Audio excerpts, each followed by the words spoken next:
Are you looking to deepen your faith and grow in biblical stewardship? The Rich Toward God study from FaithFi invites you to dive deep into the parable of the rich fool from Luke 12. This four-part study explores themes of greed, pride, and abundance, challenging you to reflect on what being rich toward God really means.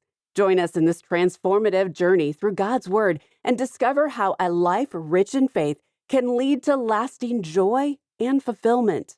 Order your copy today or place a bulk order by going to faithfi.com/shop.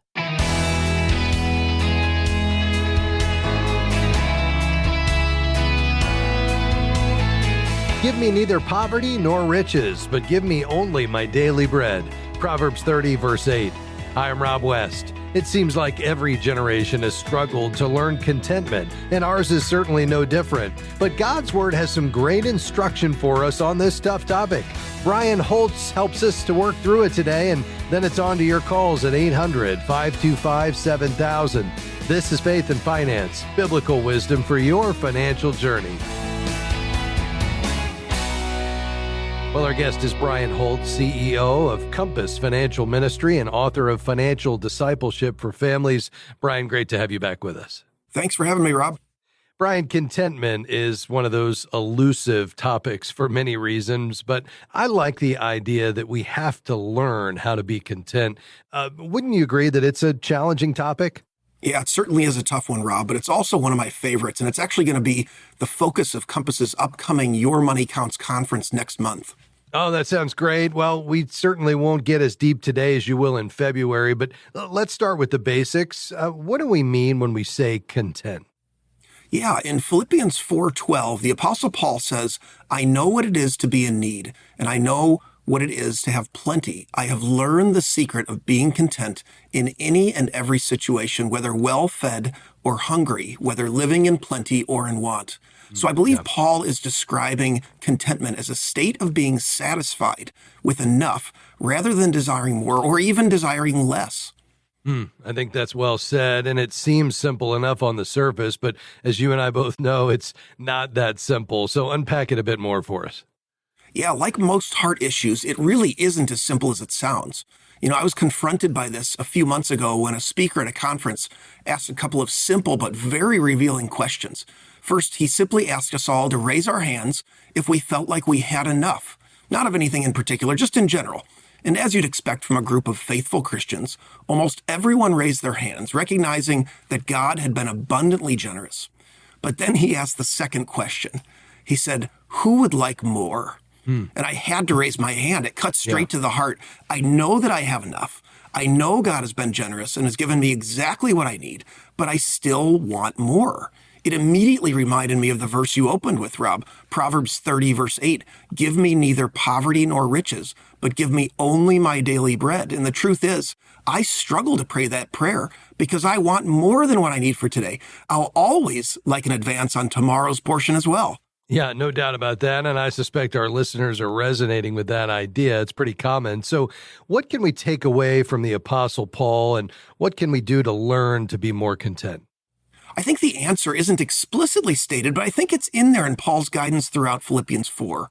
As he describes his own journey of contentment, we see that Paul is clearly focused on what he does have rather than what he doesn't have. In all situations, he remains focused on the good and sufficient, whether it comes in the form of a lack or an abundance. And I think this is the key to learning to be content. Although many of us have less urgent needs than the Apostle Paul did, he was worried about clothing, food, and water, we experience the same heart struggles. And I think we can benefit from that same solution. We need to focus on what God has given us rather than what he hasn't. You know, personally, I need to focus on the car that I do have, which is just fine, rather than the car I don't have but I might want. I need to focus on the job I do have, working for a great ministry, rather than the job I don't have, which would certainly have its own advantages. In all, I need to focus on the millions of things God has provided in my life, rather than all the things God hasn't provided, and for probably very good reason. And just as you'd imagine, Rob, when I do that, I find myself feeling like Paul did here. I find myself learning to be content, learning to be satisfied with enough, truly enjoying that sweet spot between poverty and wealth where it really seems like God created us to flourish spiritually. That's so well said. And I think, of course, we would all benefit from learning the type of contentment that you just described and that the Apostle Paul had. Now, you mentioned that this topic is the focus of Compass's upcoming conference. We have just 30 seconds. Give us a quick snapshot. Like I said, this is a big topic, and we certainly didn't cover it all in 5 minutes. And so it's an area we all struggle in, and it's an area that's essential to being a faithful steward. So it's going to be the main topic of our conference in Orlando, February 27th through March 1st, where we dig deep into Scripture to learn how to be content in a discontent world. Excellent. Well, folks, if you want to learn more about that conference, just go to compassfinancialministry.org. That's compassfinancialministry.org. Brian, thanks for stopping by. Thanks for having me, Rob. That's Brian Holtz, CEO of Compass Financial Ministry. All right, your calls are next. 800-525-7000. We'll be right back.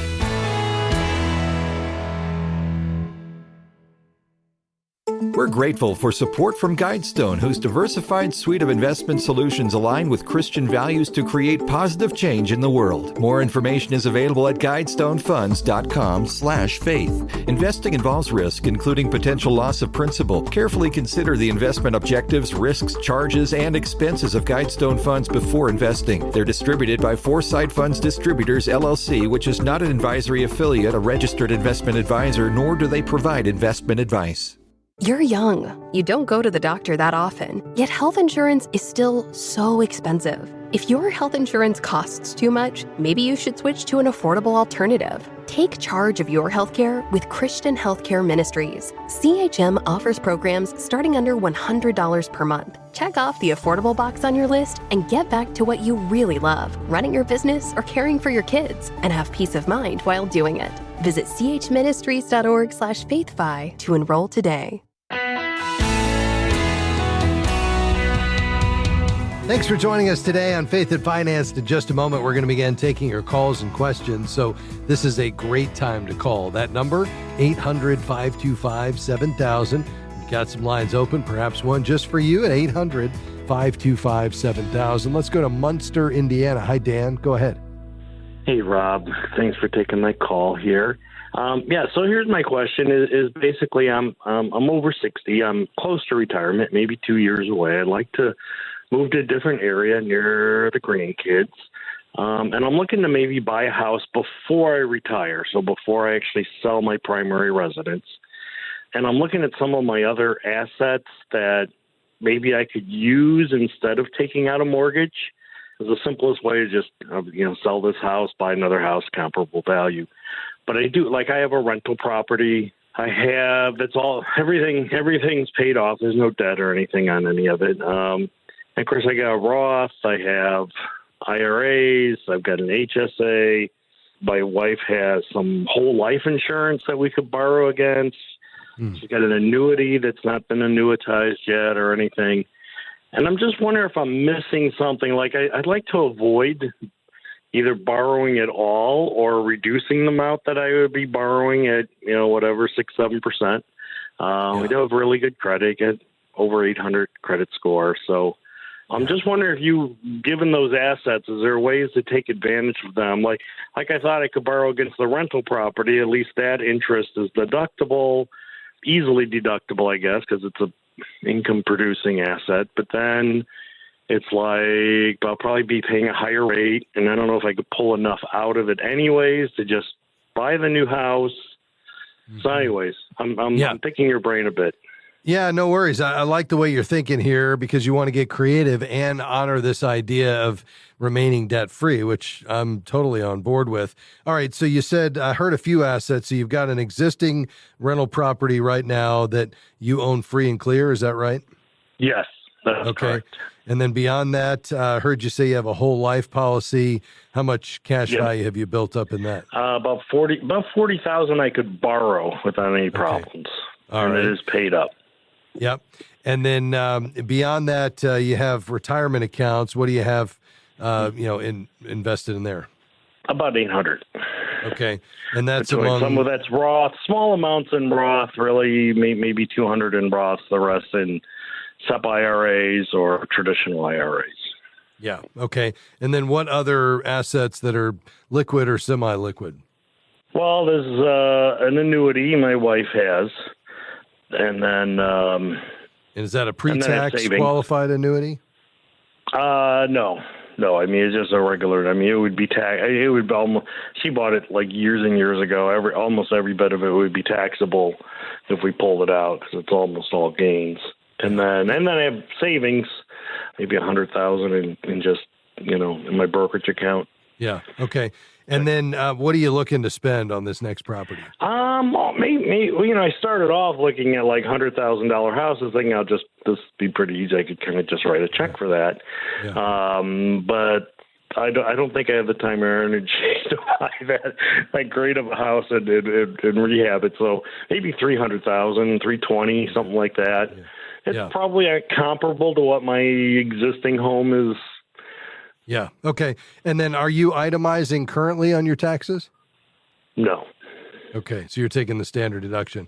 Well, yeah. I think you call out several great ideas here. I mean, obviously the cash, we don't want to deplete your emergency reserves, so you need to be careful there, but that would be a source, number one. Obviously, borrowing against that whole life policy would be another great option. I'd rather you not borrow against or even withdraw from the retirement accounts. I'd really rather leave that money there because not only does it create a taxable event for the pre-tax money, you can pull it out tax-free with the Roth if you're over 59 and a half, but now that money's not there to continue to work for you. So I think there's a real loss there. So I think perhaps beyond using your cash and beyond borrowing from the 401k, the whole life policy, I would probably look at the benefit of perhaps borrowing against the rental property so you don't have to worry about itemizing. Beyond that, I would just get a straight mortgage on this new property and look to pay it off when you sell your existing property. So I think you're already on the right path. I would look at those options in that order to be able to fund this. But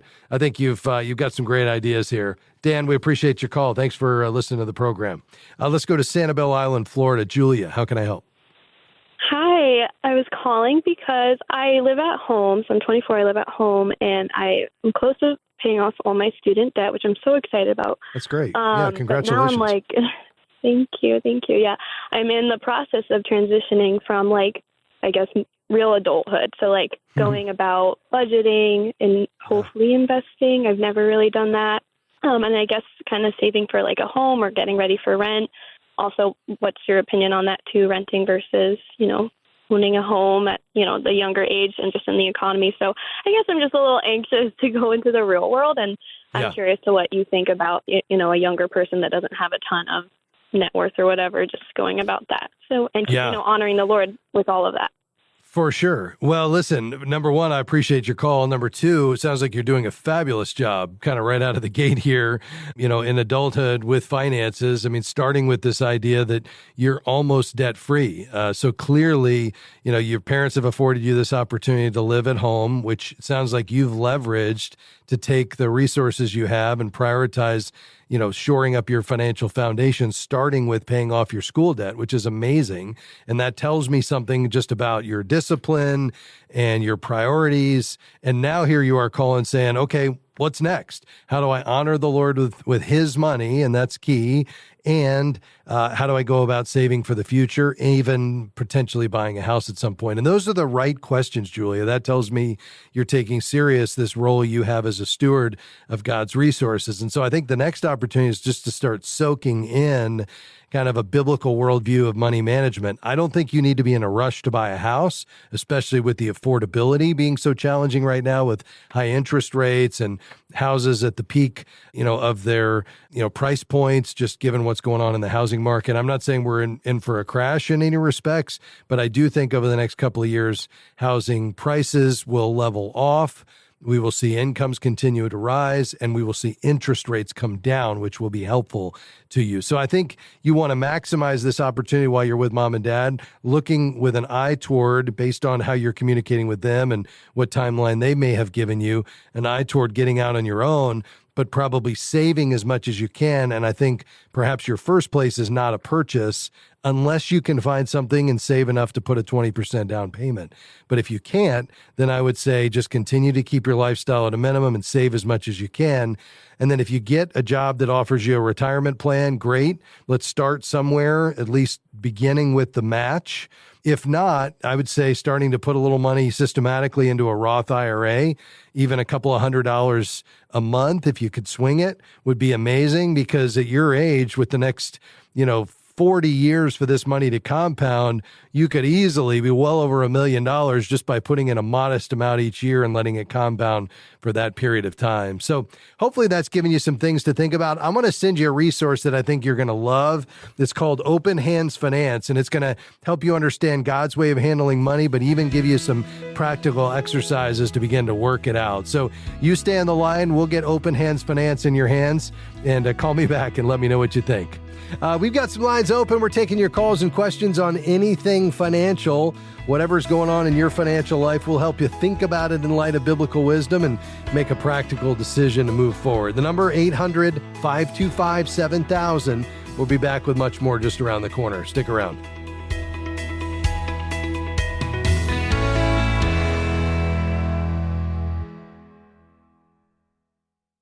Do you feel like your hands are tied with debt, preventing you from serving God? If you have credit card debt, Christian credit counselors can help. Through our debt management program, we can get you out of credit card debt about 80% faster while honoring your debt in full. For more information on how Christian credit counselors can help, visit ChristianCreditCounselors.org. That's ChristianCreditCounselors.org, or call 800-557-1985. 800-557-1985. Faith and Finance is grateful for support from Sound Mind Investing. For more than 30 years, they've offered financial wisdom for living well. SMI provides step-by-step guidance for do-it-yourself investors, from those just getting started to those getting ready for retirement. More information, including a short video webinar on profit and peace of mind no matter what's happening in the market, is available at soundmindinvesting.org.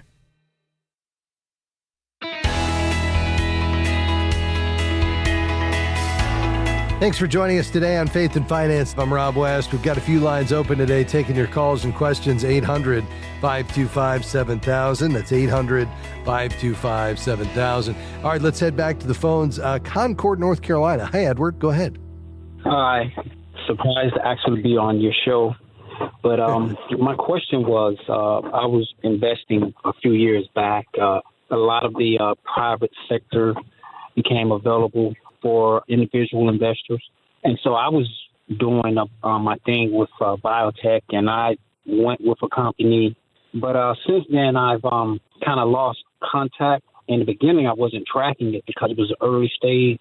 And so my login credentials to monitor it, even though it's a custodial account, it defaults to 2 per year as far as on the custodial end of it. And my end, I could do it myself, but I somehow lost my login for this private investment, and they listed to the NASDAQ.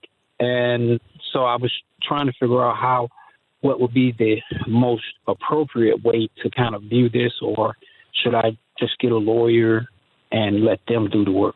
Because I've done what I could do and haven't come to any means yet as far as recovering my login. Yeah. Yeah, unfortunately, I think I'm probably going to just suggest the things maybe you've already done, which is, first is you got to determine where your investment is managed. It could be an online portal specific to this biotech investment or fund, or maybe it's a private investment firm or a venture capital firm, or maybe you have a direct relationship. And then I would go back and look for any of the onboarding materials that they sent. So this would be emails, documents, letters you received when making the investment. Maybe you got a welcome email with login details or instructions to set up an online account, or a contact person or customer service information. And then I'd reach out as a next step to the fund administrator or the platform. If you don't have your credentials, you could reach out to the fund administrator if there's not an investor relations team or a support desk, and provide your name and the details of the investment, the fund name and amount and investment date, and then any reference number or account number or confirmation ID. Of course, if there was a password recovery, that would be great. But apart from that, once you verify security requirements and so forth, you should be able to ultimately, through the fund administrator, find out how to reset your access to resume information. If somebody is not available, or you can't locate someone, or they're just unresponsive, well, I think at that point, you need to pursue other means by the regulatory authorities. But these would be the first few steps I would take. Does that make sense? Okay. Yeah, it does. It does. Because I was just at my ends with as far as what to do next, because I haven't come up with anything. Haven't gotten a response back. No notoriety from the company. So I was going to do the next best thing. Should probably hire a lawyer, maybe, to kind of do the work for me. And, well, I think the other thing you could do is just reach out to the regulatory authorities. So you could go through the SEC, the Securities and Exchange Commission. You could also reach out to FINRA, the Financial Industry Regulatory Authority, or state regulators. But I'd probably start with FINRA or the SEC, because even as a private investment, they would have some oversight and jurisdiction there and could probably help you with some next steps if, in fact, the fund manager is non-responsive. I hate this for you, Edward, but just stay at it. I'm confident you'll get there eventually. Thanks for calling today. Anise is in Connecticut. Anise, go ahead. Oh, hi. Thank you for taking my call today. Sure. I have a nonprofit, and I wanted to consider trying to get a tax break as I serve people. I didn't know how to do it. I didn't know the best way to do it. I was thinking about turning the entire nonprofit over, giving it my home. Okay. So do you operate the nonprofit out of your personal residence or a separate dwelling? It's a separate dwelling, but it's my, private home. But so you own it personally, but you don't live there as your primary residence? Right. Yes, sir. Okay.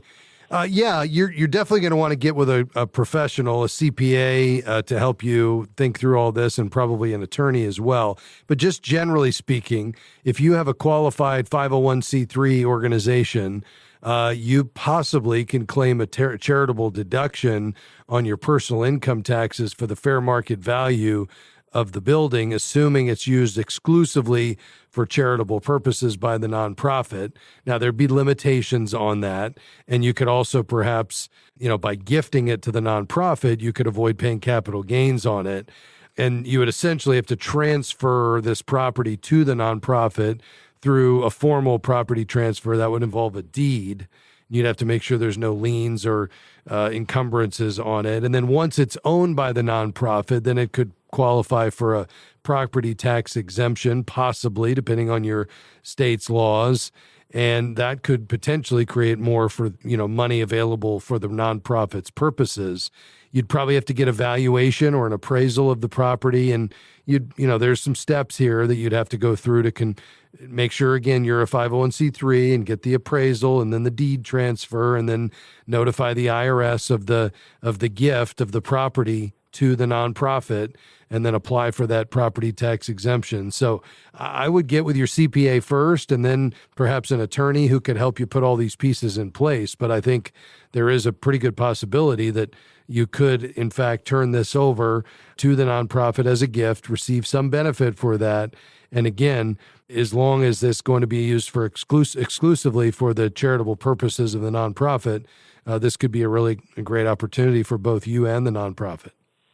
Oh, okay. Thank you. I appreciate that. All right, Anise. Hey, tell us quickly what it is you do. Who do you serve through the nonprofit? I serve many homeless people, and we allow them to come in and take showers, even if they don't stay there. We allow them to come in and clean up themselves and eat. We make meals for them. And then we have 6 residents also. Wow. That's incredible. Well, I'll tell you what, you're doing work that's on the heart of God, the way I read Scripture. So well done, Anise, and May the Lord bless your efforts there. Thanks for being on the program today. You know what? At the end of the day, folks, here's the bottom line. We're giving because we want to express gratitude to God. You know, I think one of the primary reasons that we are entrusted with whatever God decides to entrust with us, however little or however much, is yes, to provide and even to enjoy. We see that in 1 Timothy, but it's also to give and to give generously. And what an incredible testimony to the world when they see, especially right now in the midst of uncertainty and economic headwinds, to be able to say, I trust God. He is my provider and protector, no one or nothing else. And so I will give because I know it's not up to me, it's up to God to continue to provide. And so I want to be a blessing to those around me. I hope that's an encouragement to you today. Thanks for being along with us today. Big thanks to my team today, Jim Henry on research, Devin Patrick, my amazing producer, and Mr. Adam Suddeth handling our phones today. We'll see you tomorrow. God bless you. Faith and Finance is provided by FaithFi and listeners like you.